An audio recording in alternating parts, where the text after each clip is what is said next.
Gallstones.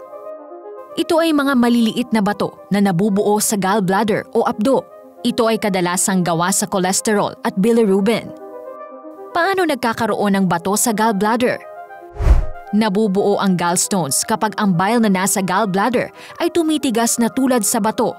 Ang labis na cholesterol, bile salts at bilirubin ang sanhi ng pagkakaroon ng gallstones. Maaari rin na maging sanhi ng pagkakaroon ng gallstones kapag hindi na ilalabas lahat ng laman ng gallbladder. Kapag ang bato ay namuo sa loob ng gallbladder, tinatawag itong cholelithiasis. Kapag nasa bile ducts naman ang bato, tinatawag itong choledocholithiasis.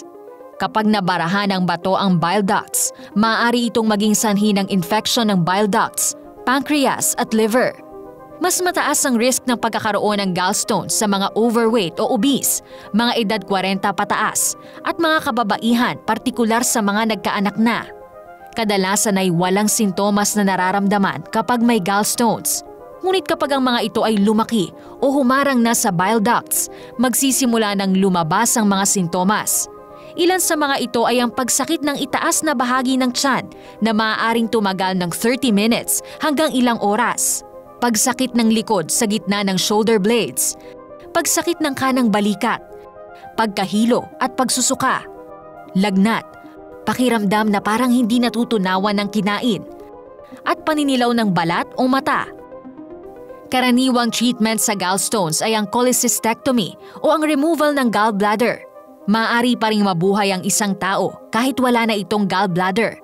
Posible rin ang mga non-surgical treatments gaya ng ERCP, oral dissolution therapy, at shockwave lithotripsy. Maaring maging komplikasyon ng gallstones ay ang cholecystitis o ang pagkapal o pamamaga ng gallbladder. Kung hindi ito magagamot sa ospital, ay maaaring sumabog ang gallbladder na isang life-threatening na kondisyon.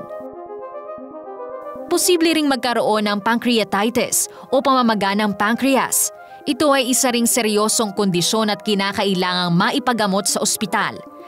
Para maiwasan ang pagkakaroon ng gallstones, makatutulong kung babawasan ang pagkain ng carbohydrates at sugar.